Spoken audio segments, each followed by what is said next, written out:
사도신경하심으로 신앙 고백하시겠습니다. 전능하사 천지를 만드신 하나님 아버지를 내가 믿사오며 그 외아들 우리 주 예수 그리스도를 믿사오니 이는 성령으로 잉태하사 동정녀 마리아에게 나시고 본디오 빌라도에게 고난을 받으사 십자가에 못 박혀 죽으시고 장사한 지 사흘 만에 죽은 자 가운데서 다시 살아나시며 하늘에 오르사 전능하신 하나님 우편에 앉아 계시다가 저리로서 산자와 죽은 자를 심판하러 오시리라. 성령을 믿사오며 거룩한 공회와 성도가 서로 교통하는 것과 죄를 사하여 주시는 것과 몸이 다시 사는 것과 영원히 사는 것을 믿사옵나이다. 아멘. 찬송가 212장입니다.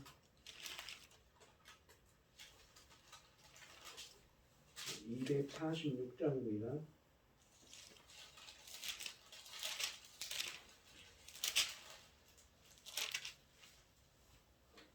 나 가나안 땅 귀한 섬에 들어가려고 내 무거운 짐 벗어버렸네.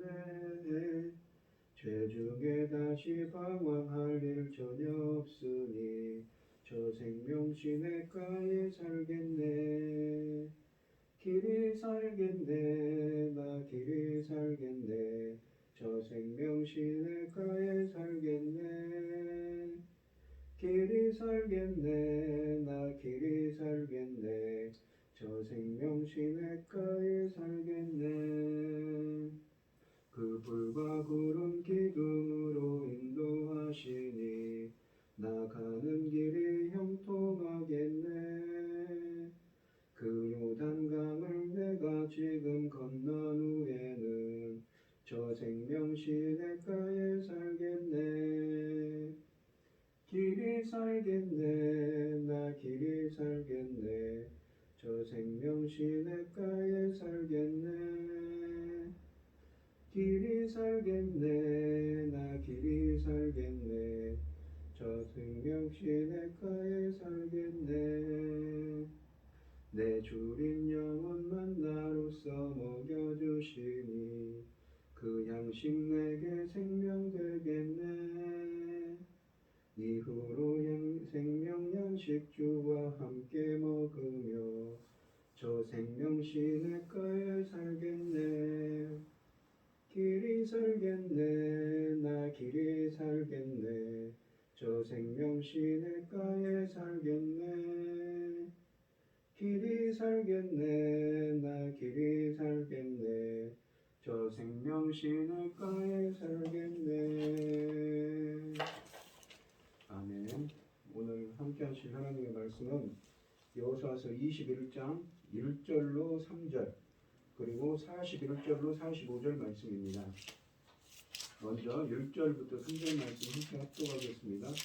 그때 레위 사람의 족장들이 제사장 엘르아살과 눈의 아들 여호수아와 이스라엘 자손의 지파 족장들에게 나와 가나안 땅 실로에서 그들에게 말하여 이르되 여호와께서 모세에게 명령하사 우리가 거주할 성읍들과 우리 가축을 위해 그 목초지들을 우리에게 주라 하셨나이다 하매 이스라엘 자손이 여호와의 명령을 따라 자기의 기업에서 이 성읍들과 그 목초지들을 레위 사람에게 주니라.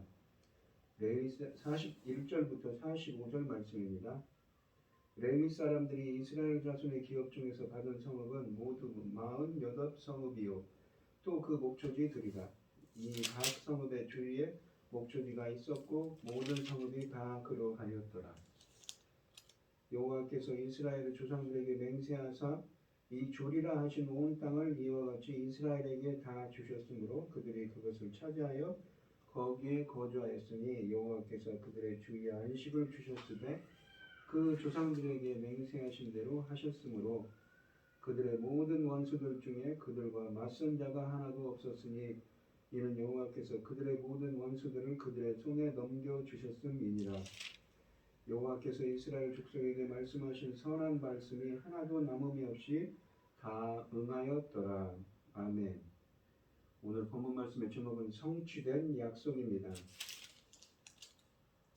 12지파의 땅 분배가 끝나자 레위 자손들이 하나님께서 모세를 통해 약속하신 대로 자신들이 거주할 성읍을 달라고 요구합니다. 레위 지파 중 아론 자손을 제외한 그핫 자손과 게르손, 무라리 자손에게 성읍을 분배함으로 이스라엘 자손들의 기업 분배가 마무리되고 있습니다. 1절부터 42절 말씀은 레위 사람들의 도시들에 대해 말씀하십니다. 레위 사람들은 다른 지파들처럼 한 지역을 유산으로 갖지 못했습니다. 하나님이 그들의 유산이기 때문입니다. 레위 사람들은 이스라엘의 여러 지파들 사이에 흩어져 살면서 빛과 소금의 역할을 해야 합니다. 그들은 이스라엘 사람들에게 율법을 가르쳐야 하는데 당연히 흩어져 사는 것이 이러한 임무를 수행하는 데 도움이 됩니다. 그러므로 이 일을 위하여 땅이 아니라 하나님이 유산인 레위 지파 사람들에게 각 지파들이 차지한 땅에 위치한 성읍들이 주어지고 있는 것입니다. 또한 백성에게 율법을 가르치는 레위 사람들이 이스라엘의 영토 전역에 분산되어 성읍을 차지하며 산다는 것은 이스라엘 백성의 거룩성을 상징합니다. 레위 사람들에게 주어진 성읍은 총 48개입니다. 그들은 이 도성들에 살면서 주변의 가축을 먹일 수 있습니다. 레위 사람들은 제비뽑기를 통해 레위의 세 아들 고핫, 게르손, 무라리 후손들에게 분배되었습니다. 물론 레위 사람들도 다른 지파들처럼 이 모든 성읍을 취하는 데는 실패합니다. 그러므로 이 본문의 중요성은 이 성읍들이 여호와께서 그들에게 주신 것이라는 점을 강조할 뿐 실제로 이 성읍들을 모두 취하였다는 것에 있지 않습니다. 우리가 기억해야 할 것은 레위 지파가 이 모든 성읍을 여호수아 시대 때 정복한 것은 아니라는 사실입니다. 본문은 이 도시들이 레위 사람들에게 주어졌다는 사실만을 강조할 뿐입니다. 이스라엘의 12지파는 지파당 평균 4개의 성읍을 내놓아 총 48개 성읍을 레위 사람들에게 주었습니다. 32절에 보시면 지파들 중 유일하게 납달리만 세 도시를 내놓았는데 13절부터 16절에 보시면 유다와 시므온이 합하여 9개를 내놓아 부족한 한 성읍을 보충합니다. 요단강 동편과 서편에 정착한 므낫세 지파 사람들은 각각 2개씩 분담하여 총 4개의 성읍을 내놓았습니다. 평상시에는 마치 2지파로 취급되지만 레위 사람들에게 성읍을 주는 일에 있어서는 한 지파의 몫을 감당하고 있는 것입니다. 도피성 6개 중 4개의 이름만 이곳에 언급됩니다. 일부 성읍들에 대해서는 이미 유산으로 받은 지파와 이곳에서 기부하는 지파의 이름이 다릅니다. 이러한 차이는 일부 성읍들은 2지파의 경계선에 위치하다 보니 빚어지는 이름이며 일부 성읍들은 같은 이름의 다른 도시들일 수 있습니다.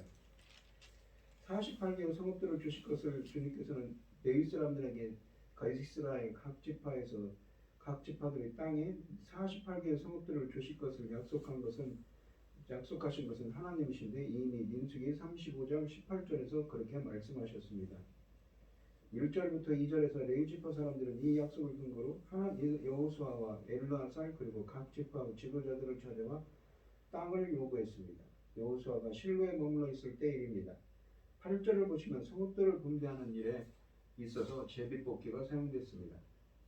4절부터 8절을 보시면 레위 지파에게 할당된 48개의 성읍은 레위의 세 아들들에게서 비롯된 자손들에게 분배되는데 고핫 자손들의 경우 아론의 후손들과 아론의 후손이 아닌 사람들의 몫이 구분됩니다. 4절에 보시면 고핫 사람들 중 아론의 후손들에게 유다, 시므온, 베냐민 지파의 성읍의 영토의 성읍 13개가 주어지고 있습니다. 고핫 사람들이 이 유다 자손의 영토 중에 성읍들을 받은 것은 매우 중요한 일입니다. 훗날 성전이 유다의 소유인 예루살렘에 전축되며 이 몇 세기 후에는 거의 유다 지파만 생존하게 되기 때문입니다. 레위의 둘째 아들인 게르손의 후손들에게는 이사갈, 아셀, 납달리, 므낫세의 동편 지파들에게 얻어낸 13개의 성읍이 주어졌다고 6절에 말씀하십니다. 도피성들 레위의 셋째 아들인 무라리의 후손들에게는 르우벤, 갓, 스불론 지파가 내놓은 12개의 성읍이 돌아갔다고 7절에 말씀하십니다. 레위 지파가 얻게 된 모든 성읍에는 주변의 목장, 가축들을 먹일 만한 곳이 딸려 있었다고 42절에 말씀하십니다. 43절부터 45절 말까지 말씀은 땅 분배를 마쳤음을 알리시고 계십니다. 드디어 13장에서부터 시작된 이 가나안 땅 분배 이야기가 막을 내리고 있습니다. 이스라엘이 이처럼 가나안 땅을 차지하고 정복할 수 있었던 것은 처음부터 끝까지 하나님의 은총이라는 것이 본문이 강조하고자 하는 메시지입니다. 43절에 보시면 하나님은 이스라엘의 선조들에게 약속하신 모든 것을 행하셨다고 하십니다. 이 43절 말씀은 특별히 13장부터 21장까지의 땅 분배 이야기를 회상하고 있습니다. 하나님이 선조들과의 약속을 하나도 빠짐없이 지키셨기 때문에 이런 날이 온 것이라고 하십니다. 43절에서 하나님의 행위가 완료되었음을 강조합니다. 그렇게 하는 가운데 주님은 본문에서 이스라엘의 행위의 미완료에 대한 전승을 무시합니다. 여기서 주제는 자신의 이 약속을 이루시는 하나님의 신실함입니다. 하나님은 다 그 약속하신 대로 행하셨다는 것이죠. 그렇지만 그 언약을 맺은 하나님의 백성인 이스라엘은 그렇게 하지 못했다는 것입니다. 그 땅을 정복하지 못했다는 것이죠. 하나님께서는 자신의 편에서 해야 할 일을 다 하셨습니다. 후대의 세대 가운데서 그 정치적 상황이 어떠하든, 즉 왕국이 분裂되었든 북왕국이 몰락하거나 혹은 예루살렘이 멸망하여 포로가 되든 이스라엘은 하나님을 비난할 수 없습니다. 하나님께서는 자신이 약속하신 바를 이스라엘에게 신실하게 이행하셨습니다. 비난은 하나님이 아닌 이스라엘의 어깨에 지어져 있었습니다. 같은 주제가 창세기 1장부터 3장까지의 유주적인 관점에 주어져 있는데 거기서 하나님께서 창조하신 세상은 선했습니다. 하나님의 증거를 받게 만든 데 대한 책임은 인간에게 있었는데 그래서 악이 세상에 들어오게 된 것입니다. 악은 국가적인 차원과 우주적인 차원에서 인간의 죄와 인간 자신의 자유에 대한 남용에 반응하여 행동하시는 하나님의 징계 행위로 설명됩니다. 44절에 보시면 여호와께서 오래전에 선조들에게 맹세하신 대로 이스라엘이 땅에 정착하여 안전하게 살 수 있도록 평화를 주셨습니다. 44절에는 안식의 신학적 의미가 분명하게 나타나 있는데 여호수아서 1장 12절로 18절을 보시면 안식은 평화, 대적과 전쟁이 없는 상태를 의미합니다. 이스라엘의 원수들을 모두 그들의 손에 붙이셨기 때문에 가능한 일이었습니다. 이 44절 말씀은 1장부터 12장에 기록된 가나안 정복 이야기를 요약하는 듯합니다. 하나님이 하신 일이기 때문에 그 누구도 이스라엘에게 대항할 수 없습니다. 이스라엘이 이집트를 출발하여 가나안 땅에 정착하게 되기까지 많은 우여곡절이 있었지만 그래도 이런 일이 가능했던 것은 45절에 보시면 하나님이 약속하신 것을 하나도 어긋남 없이 다 이루어 주셨기 때문이라고 하십니다. 이 45절 말씀은 땅 정복과 분배 이야기를 총망라하여 회상합니다. 즉 1장부터 21장의 내용을 압축하고 있는 것입니다. 본문은 무엇보다도 하나님의 신실하심을 강조합니다.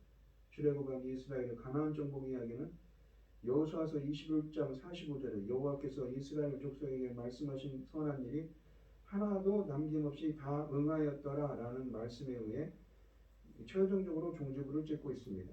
하나님께서 아브라함을 불러내실 때 땅과 후손에 대한 약속을 창세기 12장 1절로 3절에서 주셨습니다. 그중 후손에 대한 약속은 여러 차례 우여곡절을 겪은 끝에 출애굽 당시에 성취되었고 이 출애굽기 12장 37절을 보시면 보행하는 장정이 60만 가량이 되었습니다. 땅에 대한 약속은 이 21장 45절에 이르러 최종적으로 성취된 것입니다. 그래서 약속과 성취라는 맥락에서 학문적으로 육경이라는 이게 모세 우경이라고 우리가 보통 말하는데 여호수아를 포함해서 육경이라는 이 이야기를 하고 있습니다. 여호수아서 21장 45절은 분명히 말씀하시고 그리고 이행하시고 성취하시는 구절을 분명히 보여줍니다. 하나님께서는 천지를 창조하실 때도 말씀으로 모든 것을 창조하셨고 이스라엘의 역사를 주관하실 때도 말씀하신 대로 모든 것을 이루셨습니다.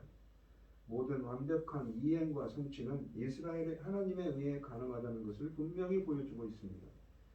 이스라엘 백성들이 가나안 땅에 들어가 전쟁을 하며 노력한 측면은 분명히 있지만 그것만으로는 충분하지 않습니다. 궁극적으로 하나님께서 손수 문을 닫아 걸듯이 모든 백성들이 한 사람도 남음이 없이 다 들어가도록 허락하셨기 때문에 그들이 그처럼 소원하던 자기 터전을 갖게 된 것이지요. 그러므로 모든 성취는 하나님의 은혜의 선물임을 잊지 말아야 합니다. 이 아브라함과 사라의 정황을 생각할 때 이스라엘의 시작 자체가 하나님의 베푸신 기적이었습니다. 그 이후 선조들과 이스라엘은 하나님의 수많은 은총을 체험하면서 이집트를 출발하여 가나안까지 왔습니다. 그들이 가나안에 입성해서 이룬 업적도 모두 하나님의 은총이었습니다. 물론 이스라엘도 하나님의 성전에 동참하면서 열심히 노력했지만 모든 것을 이루고 난 이 시점에서 다시 뒤를 돌아가다 보니 역시 모든 것이 하나님의 인도하심이요 은총이라는 것이 본문의 고백입니다. 오늘 본문 말씀을 보시면 이 시간 우리들도 하나님의 말씀이 우리를 통해 다 이루어져서 본문처럼 주님의 은혜에 감사할 수 있는 여러분들이 되시기를 바랍니다. 기도하겠습니다. 하나님 아버지 감사합니다.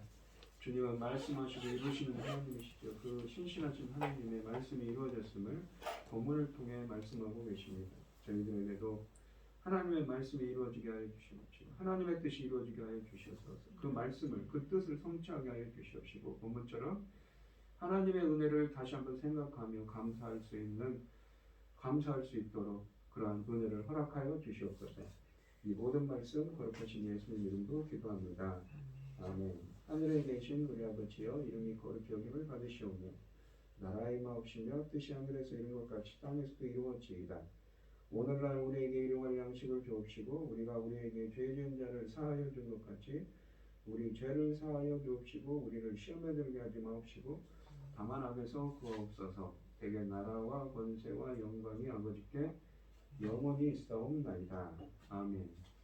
오늘 주신 말씀 가지고 함께 기도할 때요 우리가 말씀하시고 이루시는 그 하나님의 은혜가 우리에게도 이루어지게 하여 주시옵시고 주님의 말씀이 우리를 통해 이루어지게 하여 주시옵시고 본문처럼 우리들도 그 하나님의 은혜를 다시 한번 생각하며 감사와 영광 돌릴 수 있는 은혜를 함께 해달라고 영광 돌릴 수 있게 해달라고 간절히 기도하는 여러분들이 되시고 어려움을 당하신 분들과 각자 기도 제목을 가지고 주여 삼창하시면서 통속으로 기도하도록 하겠습니다. 주여 주여 주여 아버지 하나님 감사합니다.